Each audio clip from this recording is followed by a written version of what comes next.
Hello everyone, welcome to my channel.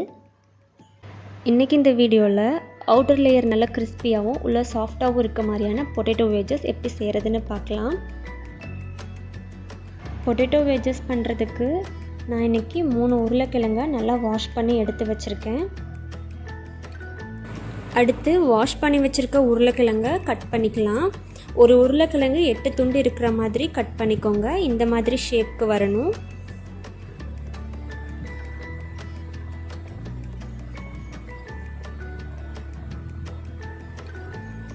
இதே போல் எல்லா உருளைக்கிழங்கையும் cut பண்ணிக்கலாம்.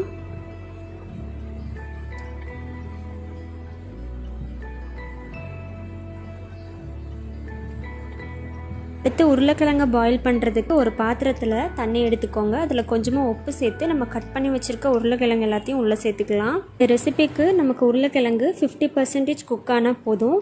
ஸோ ஒரு 2 to 3 மினிட்ஸ்க்கு மட்டும் பாயில் பண்ணுங்கள். பொட்டேட்டோஸ் பாயில் ஆகும்போது ஓவர் குக் ஆகிடாமல் பார்த்துக்கோங்க. இதை நம்ம கையாலேயோ இல்லை ஃபோர்க்காலேயோ செக் பண்ணி பார்க்கும்போது லைட்டாக ஹார்டாக இருக்கணும். அந்த மாதிரி இருக்கும்போது நம்ம தண்ணியை தனியாக வடிச்சிட்டு இதை எடுத்துடலாம்.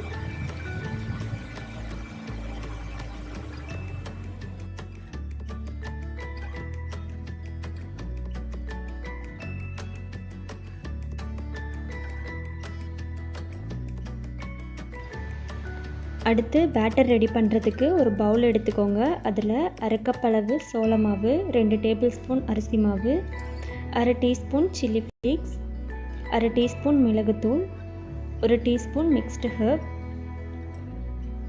கொஞ்சமாக கொத்தமல்லி இலை, 1/2 டீஸ்பூன் இஞ்சி பூண்டு விழுது, தேவையான அளவு உப்பு சேர்த்து இதை நல்லா மிக்ஸ் பண்ணி விட்டுறலாம்.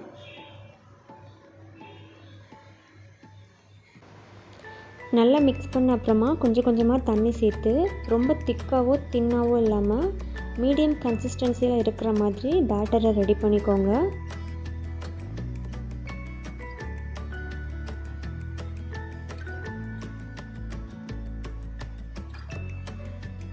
நம்மளோட பேட்டர் ரெடியாக இருக்குது. இதில் நம்ம ஏற்கனவே ஹாஃப் பாயில் பண்ணி வச்சுருக்க உருளைக்கிழங்கை நல்லா டிப் பண்ணி எல்லா இடமும் கோட் ஆகிற மாதிரி எடுத்து ஃப்ரை பண்ண போகிறோம். எண்ணெய் நல்லா சூடான அப்புறமா பொட்டேட்டோஸை 1 by 1 உள்ளே சேர்த்துக்கோங்க. இதை ஃப்ரை பண்ணும்போது மீடியம் டு ஹை ஃப்ளேமில் வச்சு ஃப்ரை பண்ணிக்கோங்க. ஏற்கனவே ஹாஃப் பாயில் ஆனதுனால நமக்கு அவுட்டர் லேயர் நல்லா கிறிஸ்பியாக கிடைக்கும். லைட்டாக கோல்டன் ப்ரௌன் வரும்போது பொட்டேட்டோஸை நம்ம எடுத்துடலாம்.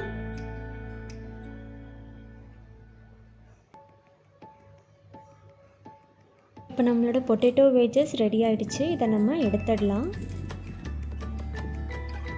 நம்மளோட கிறிஸ்பியான பொட்டேட்டோ வெஜஸ் தயாராகிடுச்சு. இந்த ரெசிபியை கண்டிப்பாக நீங்களும் ட்ரை பண்ணி பாருங்கள். உங்களோட சஜஷன்ஸை கீழே கமெண்ட்டில் சொல்லுங்கள். தேங்க்யூ ஃபார் வாட்சிங்.